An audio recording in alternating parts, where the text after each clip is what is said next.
नमस्कार दोस्तों, कैसे हैं आप लोग। 10 जुलाई 2021 की daily the Hindu editorial discussion में आपका स्वागत है। चूंकि आज सैटरडे है, 4 आर्टिकल्स हैं आज और ये 4 के 4 हम लोग डिस्कस करेंगे। पहला article, in defence of India's noisy democracy. ये बेसिकली लिखा किसने है? तो पैट्रिक हेलर साहब ने लिखा है। प्रोफेसर है इंटरनेशनल अफेयर्स एंड सोशियोलॉजी के ब्राउन यूनिवर्सिटी यूएसए में। इनका कहना क्या है, आप इस टाइटल से ही जान सकते हैं कि ये इंडिया की डेमोक्रेसी को डिफेंड कर रहे हैं। और कैसी डेमोक्रेसी को? नॉइजी डेमोक्रेसी को। अक्सर कर इंडिया में एक ऐसा बहुत बड़ा तबका है जो कि ये बोलता है कि इंडिया ज़्यादा डेवलप नहीं हो पा रहा है, इंडिया की डेवलपमेंट इतनी धीमी इसलिए है क्योंकि इंडिया में डेमोक्रेसी है।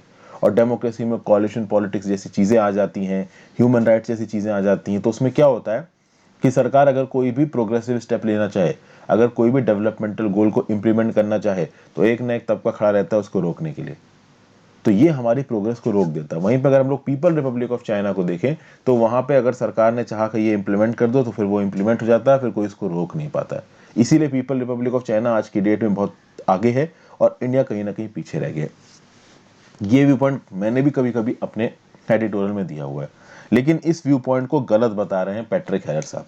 पैट्रिक हेलर साहब का बोलना है कि भले ही नॉइजी डेमोक्रेसी में थोड़ी बहुत प्रोग्रेस की रेट धीमी हो जाती है, बट फिर भी नॉइजी डेमोक्रेसी सही है।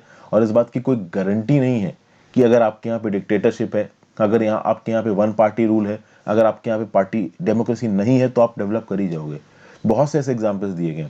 चाइना डेफिनेटली इकोनॉमी में आगे बढ़ा है, लेकिन अफ्रीका की बहुत सी ऐसी मिलिट्री डिक्टेटरशिप्स हैं, और आप कह सकते हो कि वन पार्टी रूल है।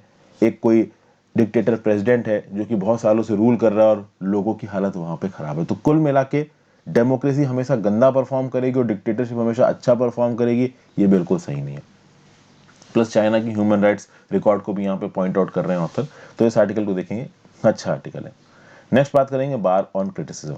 देखिए, बार काउंसिल ऑफ इंडिया के नियम कानूनों को रिसेंटली अमेंड करने की कोशिश की गई है।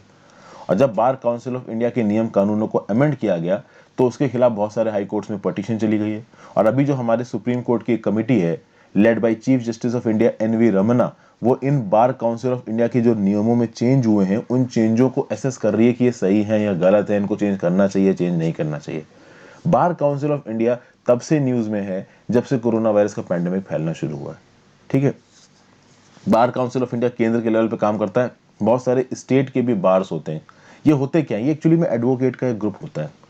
जिस प्रकार से आपको कोर्ट्स में जज दिखते हैं ना, उन कोर्टों में काम करने वाले जितने भी एडवोकेट होते हैं ना, उन एडवोकेट्स का भी अपना एक ग्रुप होता है।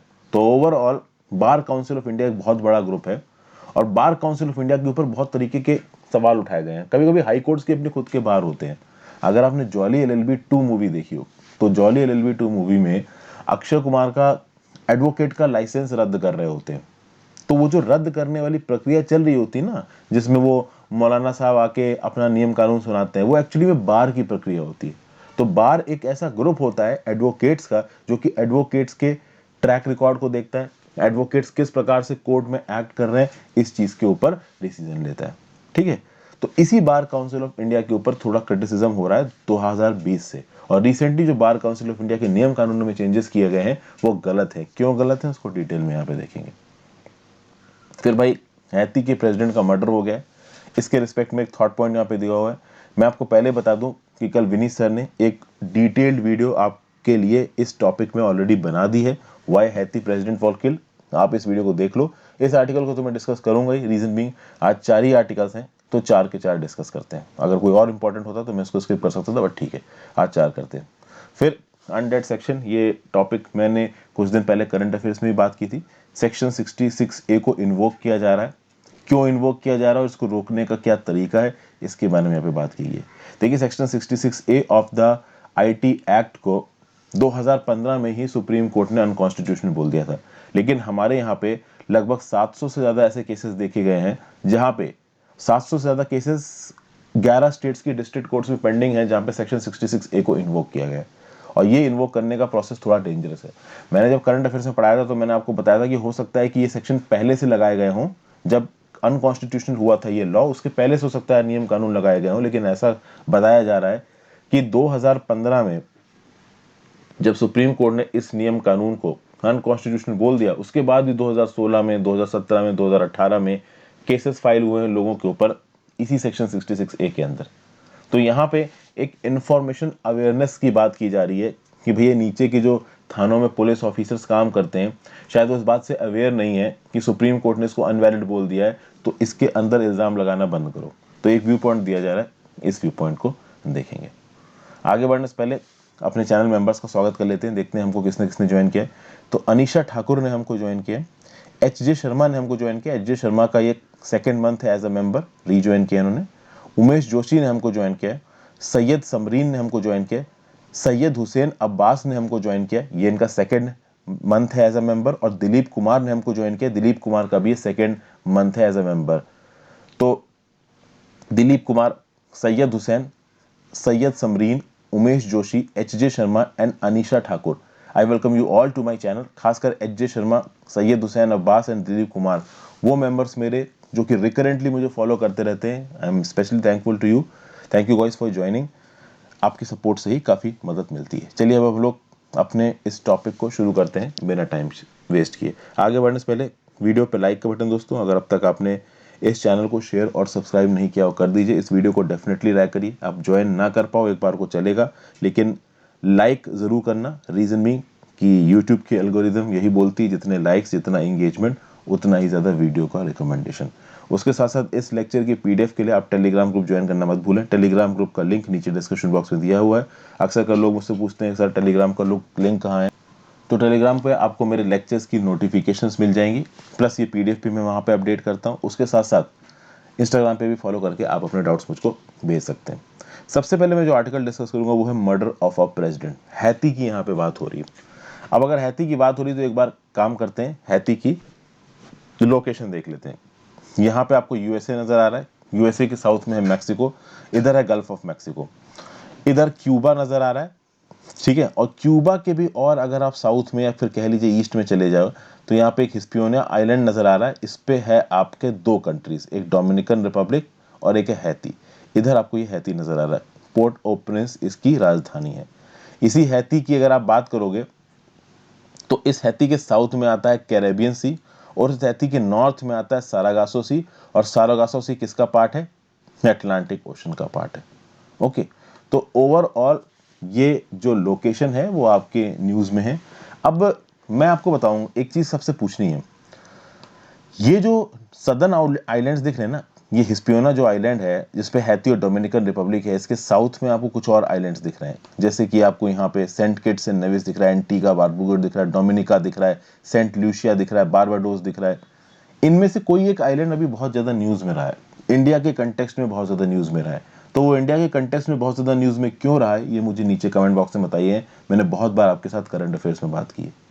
एक दिमाग दौड़ाने वाला सवाल है और करंट अफेयर्स के अवेयरनेस से रिलेटेड सवाल है। अगर आप करंट अफेयर्स पढ़ रहे हो, मेरी वीडियो नहीं भी देख रहे हो, तो भी आपको इसका जवाब पता होगा। आप नीचे कमेंट बॉक्स में मुझे जरूर बताओ। तो चलिए शुरू करते हैं इसको। लोकेशन देख लिया आपने हैती की। तो असैसिनेशन हुआ है यहाँ पे जोवेनल मॉइस का, 53 ईयर ओल्ड ये प्रेसिडेंट थे हैती के। ओके, और एक ही नई बड़ी जबरदस्त पॉलिटिकल और इकोनॉमिक क्राइसिस शुरू हो गई है आपकी हैती में, ठीक है। केओस था वहां पे फैला हुआ है। हैतियन पुलिस ने ये बोला है कि 28 फॉरेन मर्सिनरीज हैती में घुसे, इनमें से कुछ कोलंबिया के रिटायर्ड सोल्जर्स भी हैं, और इन्होंने प्रेसिडेंट जोवेनल म्यूज को उनके घर पे जाके मार दिया। अब डेफिनेटली वो उनका घर ही था, लेकिन वहां पे प्रॉपर प्रेसिडेंशियल सिक्योरिटी थी। उस सिक्योरिटी को तोड़ते हुए 28 फॉरेन मर्सिनरीज आगे बढ़े और उन्होंने हैती के प्रेसिडेंट को मार दिया। पोर्ट ओ प्रिंस में ये हुआ है। तो भाई अपने आप में एक बहुत बड़ी चीज है ये। बाद में गन बैटल हुआ है, ये जो 28 मर्सिनरीज मारने आए थे हैती के प्रेसिडेंट को, इनमें से कुछ लोग मर गए हैं और कुछ लोग यहाँ पे अरेस्ट कर लिए गए हैं। लेकिन यहाँ पे कुछ बहुत की सवाल उठते हैं कि इस पूरे के पूरे षड्यंत्र का मास्टरमाइंड कौन था, क्या मोटिव था इस किलिंग का, और ये आर्म्ड फॉरेनर्स कैसे एक प्रेसिडेंशियल रेजिडेंस के अंदर घुस गए, उसको मार गए और निकल गए। जो इनकी वाइफ थी इनको भी चोट लगी है, अनफॉर्चुनेटली वो मरी नहीं है। ओवरऑल मिस्टर ये जो जोवेनल मोइस है ना, काफी न्यूज में रहे हैं, और मैं ये बोलूंगा कि काफी अनपॉपुलर भी रहे हैं हैती के अंदर। मैं ये नहीं कह रहा हूँ कि पूरी हैती जनता इनको अपोज करती है, बट फिर भी बहुत ज्यादा पॉलिटिकल क्राइसिस, बहुत ज्यादा अपोजिशन, बहुत ज्यादा करप्शन के इल्जाम, ये सब चीजें से कहीं ना कहीं परेशान थे आपके जोवेनल मोइस साहब। जोवेनल मोइस साहब के जो अपोनेंट्स हैं हैती के अंदर, उनका ये बोलना है कि जो 5 साल का टर्म है जोवेनल मोइस का, ये 7 फरवरी को खत्म हो गया 2021। और अपोनेंट्स ने बोला जोवेनल मॉइस को अपना इस्तीफा दो। जोवेनल मॉइस साहब ने इस्तीफा देने से मना कर दिया। जोवेनल साहब ने बोला कि भैया मेरा इलेक्शन हुआ है, मैं ऑफिस में बैठा हूं फरवरी 2017 में, ठीक है, इलेक्शन हुए थे 2016 में, और मेरा जो टर्म है वो एग्जैक्टली 5 साल बाद खत्म होगा फरवरी 2022 में। ओके, तो जब यहाँ पे जोवेनल मॉइस ने स्टेप डाउन करने से मना कर दिया तो अपोजिशन ने अपनी खुद की ही पैरेलल गवर्नमेंट बना ली। तो जोवेनल मॉइस ने बोला कि कूप हो रहा है यहाँ पे और उनके खिलाफ क्रैकडाउन किया।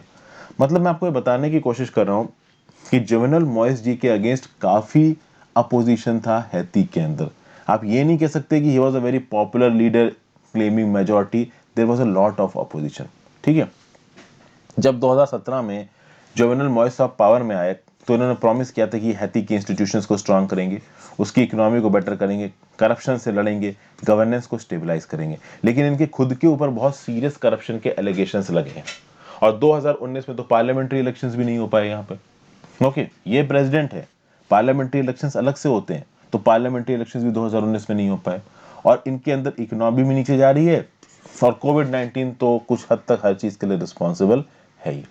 अब हैती में बड़ी चीजें प्रॉब्लमेटिक हैं। अगर आप हैती के संविधान की बात करो तो भाई अगर प्रेसिडेंट की मृत्यु हो जाती है तो प्रेसिडेंट की मृत्यु के बाद कौन प्रेसिडेंट की सीट पे बैठेगा? तो president of the supreme court seat पे बैठेगा।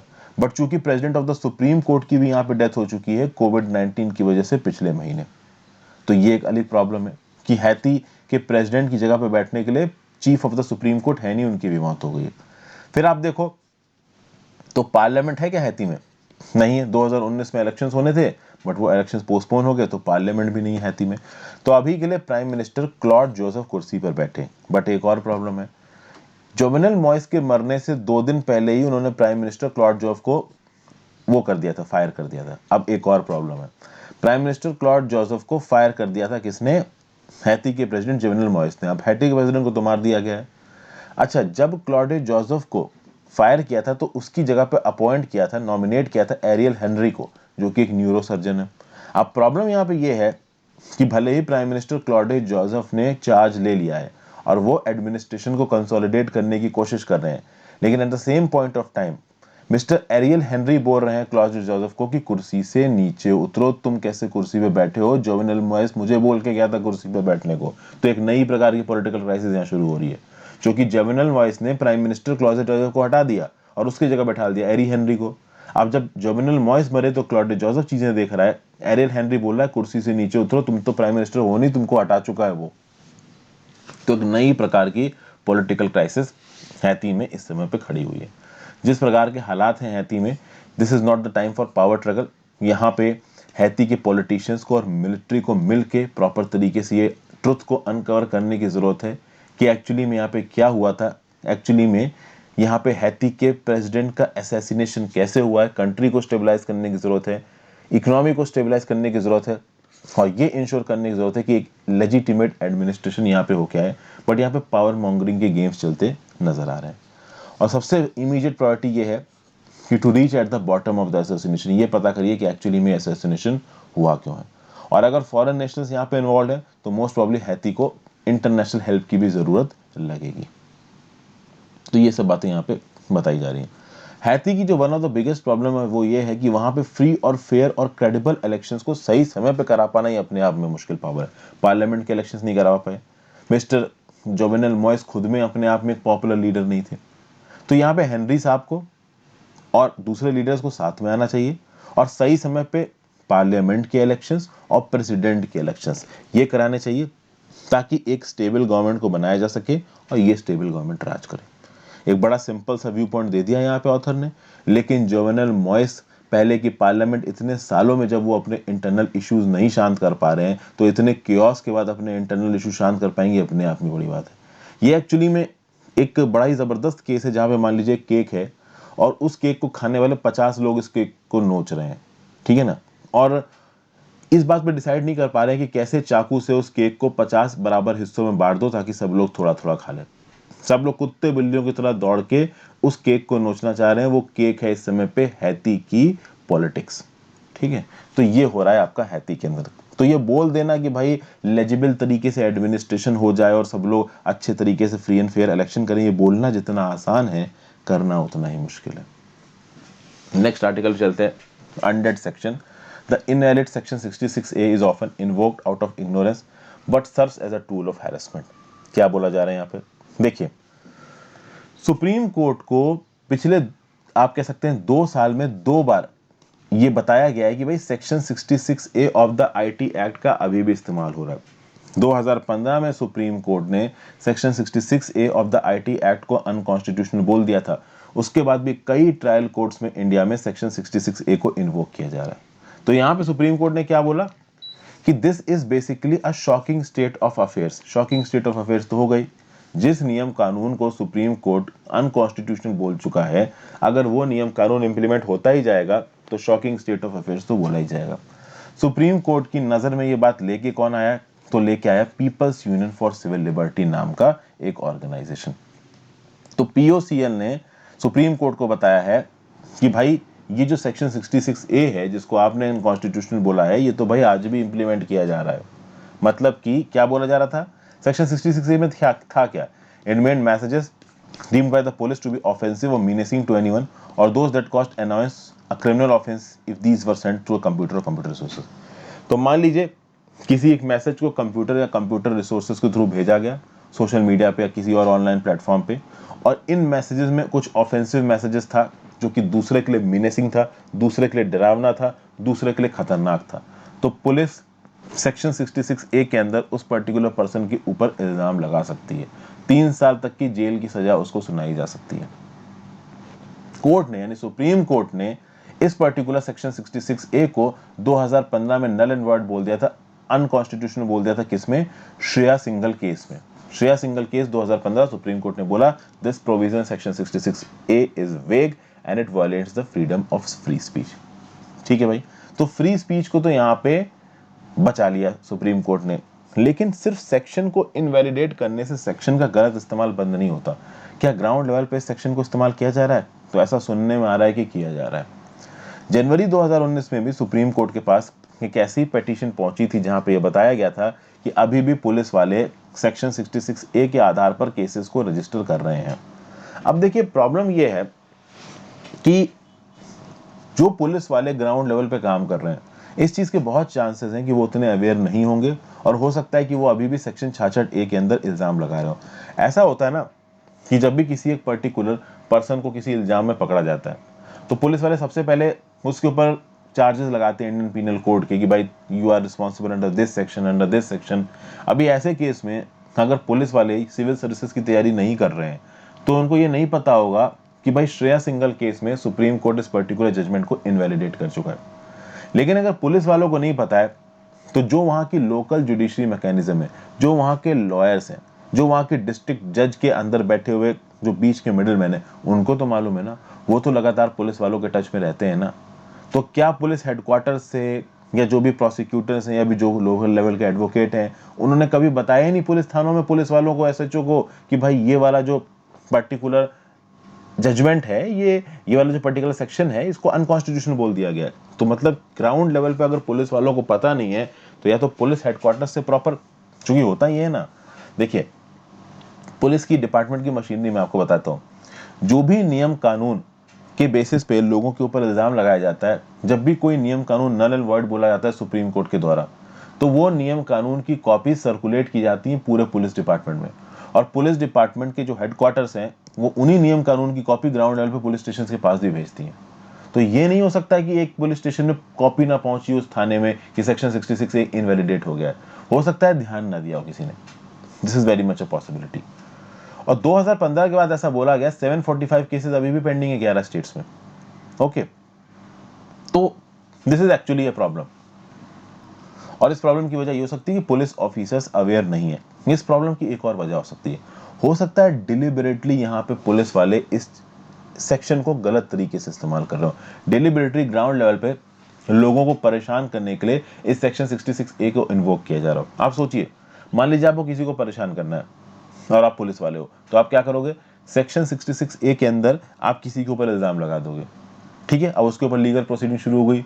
आपको भी ये पता है कि कल की डेट में ये जब चीज कोर्ट में जाएगी तो कोर्ट में उसको छोड़ दिया जाएगा, क्योंकि सेक्शन 66A की लीगल वैलिडिटी ही नहीं है। सुप्रीम कोर्ट वैसे ही बोल चुका है कि there is no legal validity of section 66A, section 66A is unconstitutional.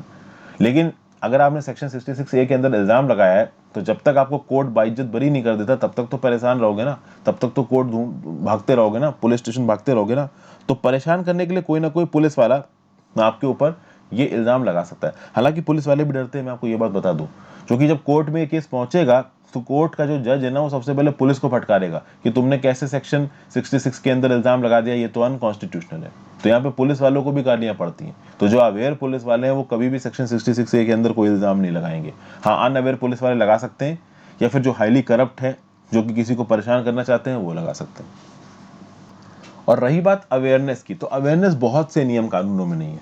जैसे कि for example recently Uttar Pradesh ने एक जर्नलिस्ट के ऊपर डेफेमेशन की चार्जेस को इन्वोक किया, और एक जर्नलिस्ट को डेफेमेशन के अंदर बुक किया गया। और डेफेमेशन के अंदर बुक कैसे किया गया? तो भाई section 500 of the Indian penal code के अंदर।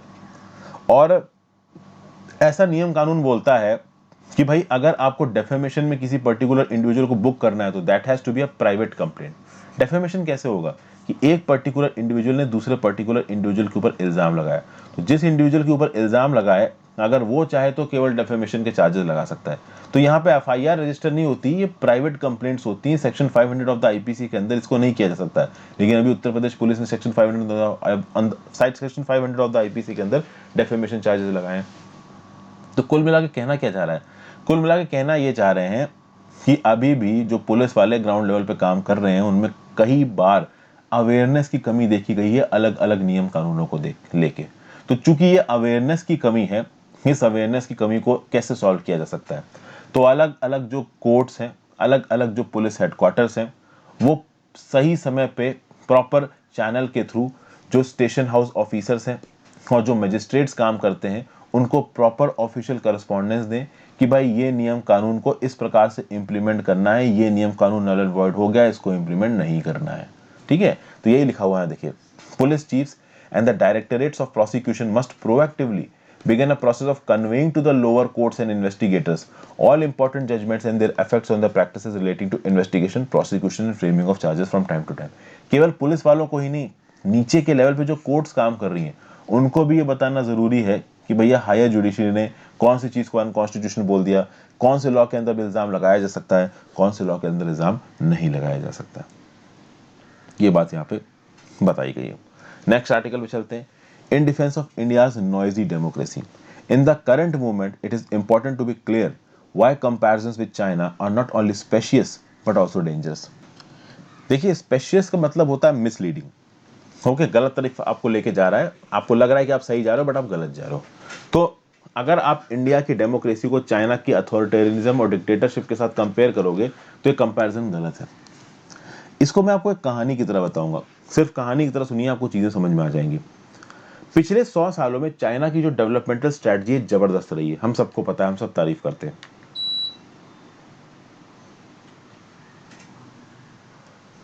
कोई भी ऐसी कंट्री नहीं जिसने चाइना की लेवल की ग्रोथ दिखाई है इकोनॉमिक के टर्म्स में, और उनकी ग्रोथ इतनी जबरदस्त है कि हंड्रेड्स ऑफ मिलियंस को, करोड़ों को उन्होंने गरीबी से बाहर खींचा है। सोशल इंडिकेटर्स चाइना में बहुत तेजी से आगे गए। अगर आप इंडिया को चाइना से कंपेयर करते हो तो इंडिया का डेवलपमेंटल रिकॉर्ड इतना अच्छा नहीं है। इंडिया की इकोनॉमी नो डाउट इंप्रेसिवली ग्रो कर रही है, बट चाइना के आसपास भी नहीं है ग्लोबल कॉम्पिटिटिवनेस को लेके। डेफिनेटली हमारे देश में पॉवर्टी कम हुई है, इकोनॉमिक प्रोस्पेक्ट्स अच्छे हुए हैं, लेकिन ये इकोनॉमिक प्रोस्पेक्ट्स लो वेज इनफॉर्मल सेक्टर की जॉब्स हैं, हायर लेवल की जॉब्स नहीं है। कुल मिला के एक शब्द में बोला जाए, एक लाइन में बोला जाए तो हम चाइना के पीछे हैं when it comes to economic growth, when it comes to improving our social indicators, when it comes to improving our employment profile. तो जब भी इस प्रकार के कंपैरिजंस होते हैं, यहाँ पे तबका उभर के आता है, जो तबका हमेशा क्या बोलता है कि भाई देखिए, हमारे साथ प्रॉब्लम ये है कि हम डेमोक्रेसी होने की वजह से पीछे छूट रहे हैं। द टू डेमोक्रेटिक लाइन को यहाँ पे रिस्पॉन्सिबल ठहराया जा रहा है। इंडिया की क्या परेशानी बताई जाती है कि हम लोग कुछ जरूरत से ज्यादा डेमोक्रेटिक हैं और उस डेमोक्रेटिक होने के चलते हम लोग काम नहीं कर पाते हैं। कुछ हद तक ये बात सही है। हमारे यहाँ पे कॉलिशन पॉलिटिक्स, अलग अलग पॉलिटिकल पार्टीज मिला के सरकार बनाते हैं, खिचड़ी पकाते रहते हैं। डेवलपमेंट पॉलिसीज के ऊपर कोई कोहेरेंस नहीं होता, कोई बोलता है ये करो, कोई बोलता है वो करो।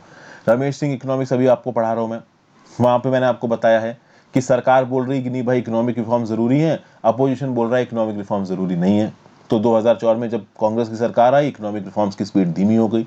जब बीजेपी की सरकार आई, इकोनॉमिक रिफॉर्म्स की स्पीड तेज हो गई, इकोनॉमिक रिफॉर्म्स हो भी रहे हैं तो इससे इनइक्वलिटी ज्यादा हो रही है। तो इस प्रकार की चीजें इंडिया में बहुत होती नहीं। तो इन सब चीजों का नाम लेते हुए क्या बोला जा रहा है कि नहीं भाई, टू मच डेमोक्रेसी होना, कुछ ज्यादा ही डेमोक्रेटिक वॉइसेस होने से एक्चुअली में डेवलपमेंट रुक जाता है।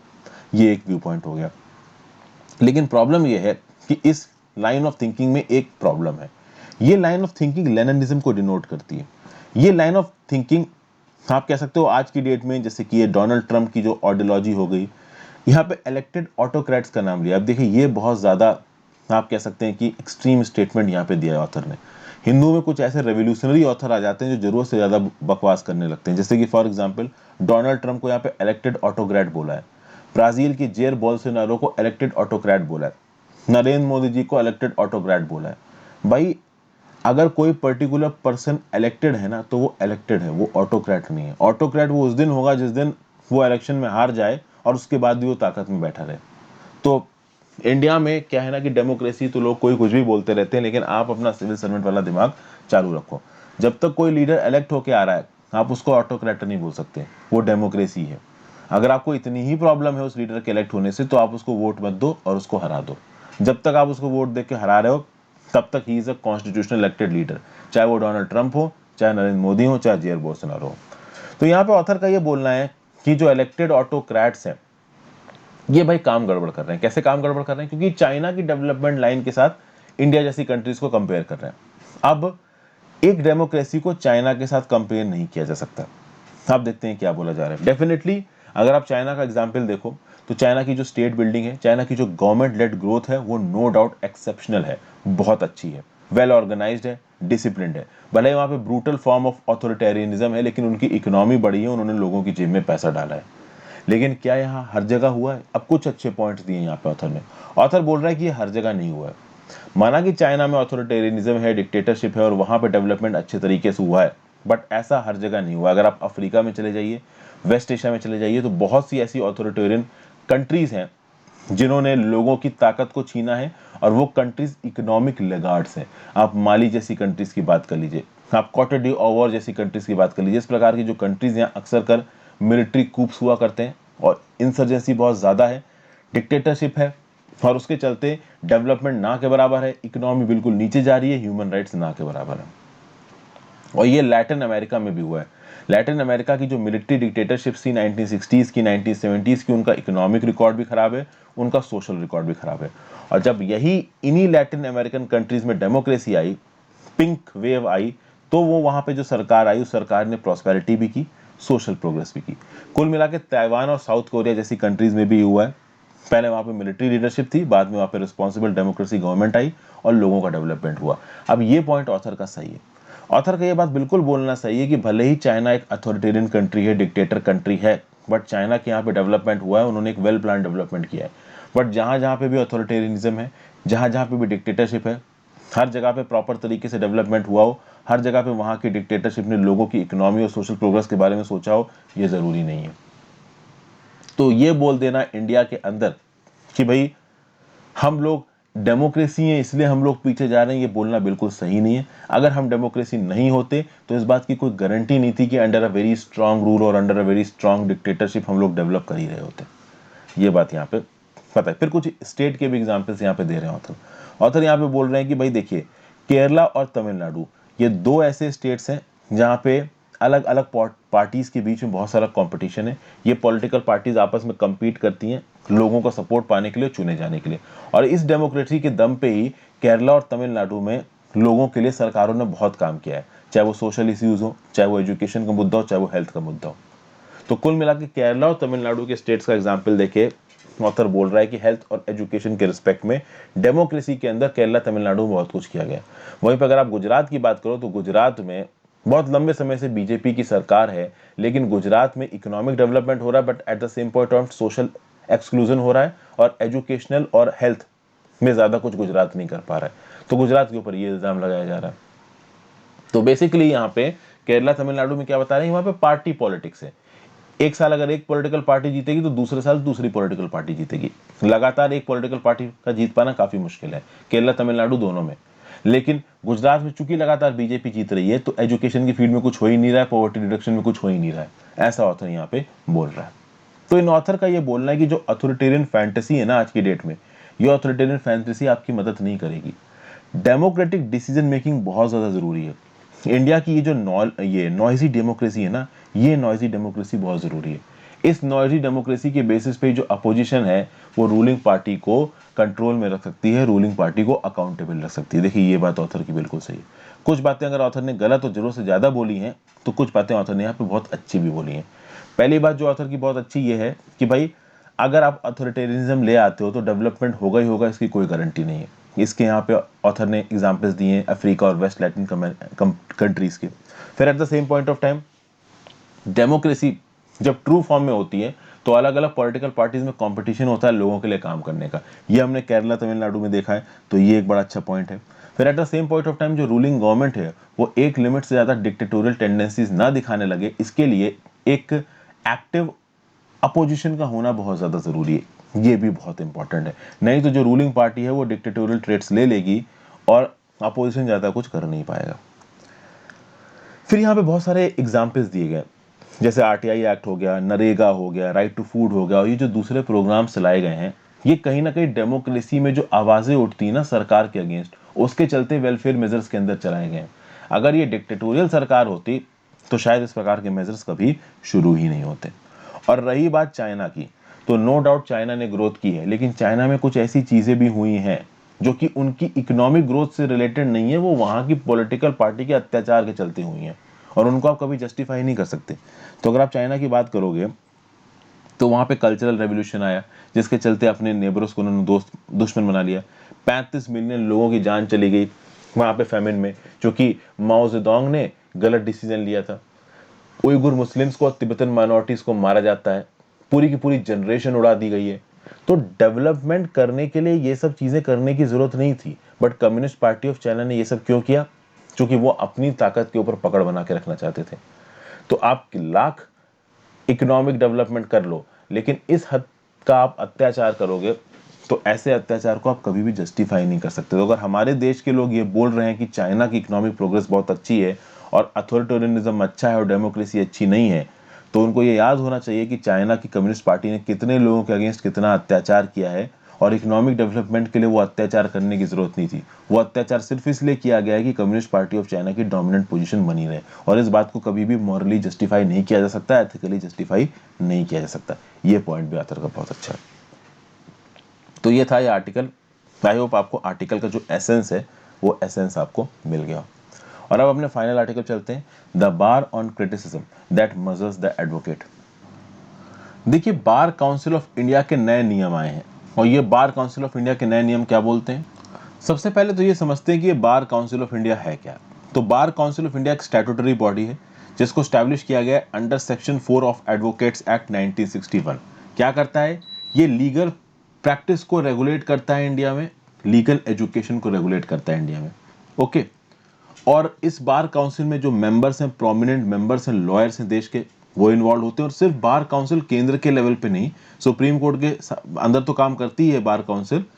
वैसे सुप्रीम कोर्ट से इंडिपेंडेंट है, अपने आप में एक स्टैट्यूटरी बॉडी है। अलग अलग स्टेट्स में अपने अलग अलग हाई कोर्ट की अलग अलग बार काउंसिल्स हुआ करती हैं। तो जैसे एक हाई कोर्ट के अंदर जितने भी लॉयर्स हैं, वो लॉयर्स किस प्रकार से अपना प्रोफेशनल कंडक्ट करेंगे, उनके एटिकेट्स क्या होंगे, उनके ऊपर डिसिप्लिनरी प्रोसीडिंग्स चलाना। तो कोई लॉयर जरूर से ज्यादा कोर्ट में चिल्ला रहा है तो उसके ऊपर कोई मतलब एक्शन लेना, इस प्रकार की चीजें। लीगल एजुकेशन सही तरीके से चल रही है कि नहीं चल रही है, और सेंटर के लेवल पे सबसे कॉम्प्रिहेंसिव वे में ये काम बार काउंसिल ऑफ इंडिया करती है। और इस बार काउंसिल ऑफ इंडिया के रूल्स में कुछ चेंज किए गए हैं 25 जून 2021 को। और ये रूल्स क्या करते हैं? They govern the professional conduct and etiquettes of advocate.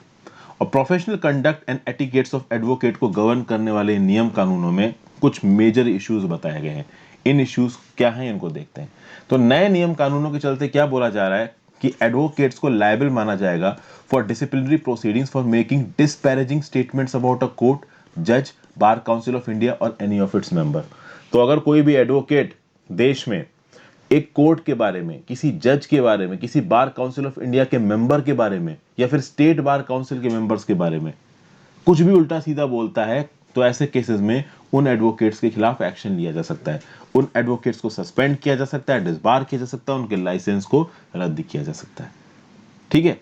In amendments ने क्लैरिफाई किया है healthy and bonafide criticism made in good faith should not be treated as misconduct. लेकिन इस लाइन का देखिए कोई मतलब नहीं है एक्चुअली में। जैसे ही ये बार काउंसिल ऑफ इंडिया के नियम कानूनों में चेंजेस आए हैं, अमेंडमेंट्स आए हैं, इनके अगेंस्ट बहुत सारी हाई कोर्ट में पिटीशन चली गई हैं और कहीं ना कहीं इस चीज को हमारा सुप्रीम कोर्ट भी देख रहा है। और इन नियम कानूनों को लागू करने के लिए जो बार काउंसिल ऑफ इंडिया के अमेंडमेंट रूल्स आए हैं, अगर इन नियम कानूनों को लागू करना है तो इसके लिए चीफ जस्टिस ऑफ इंडिया का अप्रूवल लगेगा। वो कौन है? भी एन वी रमन्ना साहब है। तो जब तक उनका अप्रूवल नहीं आता तब तक तो ये अमेंडमेंट्स वैसे भी लागू नहीं होंगे। ठीक है, अभी के लिए बार काउंसिल ऑफ इंडिया ने इन रूल्स को अबेयंस में रखा है। इसके ऊपर सुप्रीम कोर्ट की एक कमेटी इंक्वायरी कर रही है, बहुत सारे हाई कोर्ट में भी यहाँ पे पिटीशंस चले गए हैं। ओवरऑल ये चीज काफी न्यूज में है। अब हमको समझना यह है कि भाई ऐसा क्या है इन अमेंडमेंट्स में कि लोग इतना भड़काए हुए हैं। इसको समझने के लिए आपको पिछले एक साल की टाइमलाइन देखनी पड़ेगी। जो इंटेंट है ना behind this amendments, this intent is responsible for this opposition. क्या इंटेंट है?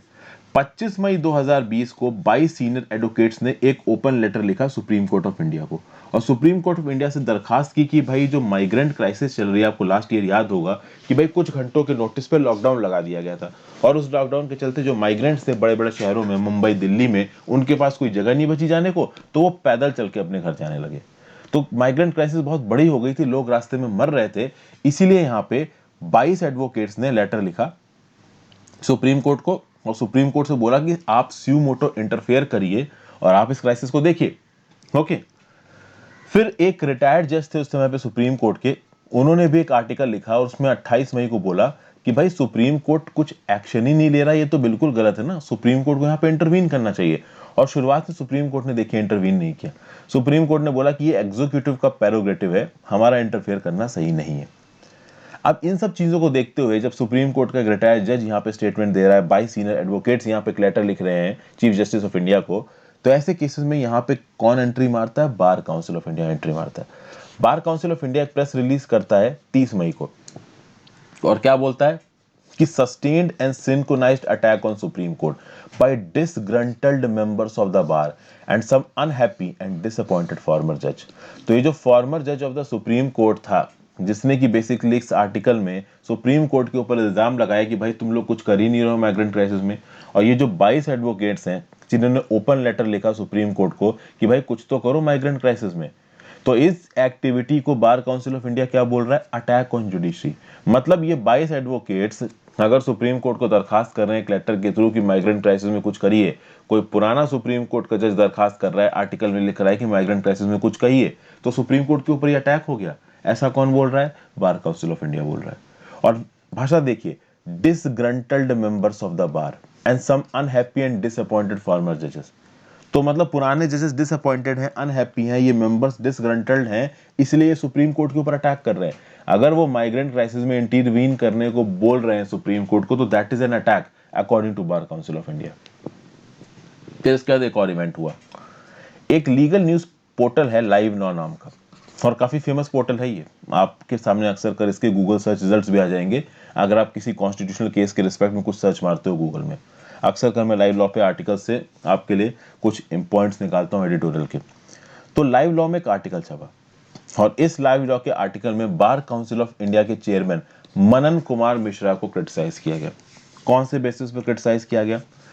तो भाई इस आर्टिकल में ये बोला कि भाई ये जो मनन कुमार मिश्रा है, ये एडवोकेट्स के ऊपर इल्जाम लगा रहे हैं कि ये बार को पॉलिटिसाइज कर रहे हैं। कहने मतलब क्या है कि ये एडवोकेट्स सुप्रीम कोर्ट को लेटर लिख रहे हैं कि माइग्रेंट क्राइसिस में कुछ करो। तो बेसिकली ये मनन कुमार मिश्रा के हिसाब से वो जो एडवोकेट्स हैं वो सुप्रीम कोर्ट के ऊपर प्रेशर डाल रहे हैं बीजेपी पार्टी के इनएक्शन को सॉल्व करने के लिए, मतलब पॉलिटिसाइज कर रहे हैं। तो यहाँ पे इस आर्टिकल में लाइव लॉ में क्या बोला गया कि ये मनन कुमार मिश्रा ये बोलते हैं बाकी एडवोकेट्स को कि तुम पॉलिटिसाइज कर रहे हो मैटर को, और खुद बीजेपी की तरफ अपना वो दिखाते हैं, एलिजियंस दिखाते हैं। हुआ ये था 2014 में मनन कुमार मिश्रा जब बार काउंसिल ऑफ इंडिया के चेयरमैन थे, उस समय में उन्होंने ओपनली बीजेपी के लिए और नरेंद्र मोदी जी के लिए अपना सपोर्ट दिखाया था। ठीक है, और अगर आप बार काउंसिल ऑफ इंडिया के चेयरमैन हो then basically you are representative of 1.7 million advocates. India के 17 lakh million advocate, 17 lakh advocates के आप रिप्रेजेंटेटिव हो, और 17 लाख एडवोकेट्स के रिप्रेजेंटेटिव होने के बाद आप ओपनली अपने आप को बीजेपी का सपोर्टर दिखा रहे हो। और उसके बाद अगर कोई एडवोकेट या फॉर्मर जज चिट्ठी लिखता है सुप्रीम कोर्ट को कि माइग्रेंट क्राइसिस में कुछ करो, तो आप उस बात को भी क्रिटिसाइज करते हो। तो इसलिए यहाँ पे मनन कुमार मिश्रा की भर भर के बुराई की गई इस लाइव लॉ के आर्टिकल में। अब मनन कुमार मिश्रा में आप भी मतलब भड़क गए। फिर इस लाइव लॉ वाले आर्टिकल में मनन कुमार मिश्रा के लिए और भी कुछ बातें लिखी गई थी। 2016 में मनन कुमार मिश्रा ने प्राइम मिनिस्टर मोदी जी को most efficient and able leader of the world बोला। फिर आपको याद होगा कि chief justice of India Ranjan Gogoi ji के अगेंस्ट सेक्सुअल हैरेसमेंट की कैंपेन चला था, तो रंजन गोगोई जी के सपोर्ट में मेन टू मूवमेंट चलाया था मनन कुमार मिश्रा ने। मनन कुमार मिश्रा ने यह भी बोला था कि जो सिटीजनशिप अमेंडमेंट बिल के अगेंस्ट ये जो प्रोटेस्ट कर रहे हैं ना लोग, ये इलिटरेट है, इग्नोरेंट है। तो कुल मिला के यहाँ पे मनन कुमार मिश्रा बहुत हद तक पॉलिटिकली मोटिवेटेड लग रहे हैं, ऐसा इस लाइव लॉ के आर्टिकल ने बोल दिया। ओके, और लाइव लॉ के आर्टिकल ने बोला कि चूंकि ये मनन कुमार मिश्रा ये बोलते हैं कि वो इंडियन बार के बिहाफ पे बोल रहे हैं, तो उनको प्रॉपर न्यूट्रलाइजिंग बिहेवियर दिखाना चाहिए। और वो कैसा बिहेवियर दिखा रहे हैं, वो तो एक पॉलिटिकल पार्टी की तरफ झुके हुए नजर आ रहे हैं, तो वो बार काउंसिल को कैसे लीड कर सकते हैं, कैसे रिप्रेजेंटेटिव हो सकते हैं बार काउंसिल के। तो लाइव लॉ में जब ये आर्टिकल छप गया तो भाई मनन कुमार मिश्रा को गुस्सा आ गई। ओके, और फिर एक आप देखोगे बार काउंसिल ऑफ इंडिया का रेजोल्यूशन आया। वो रेजोल्यूशन आपको इस लिंक पे मिल जाएगा।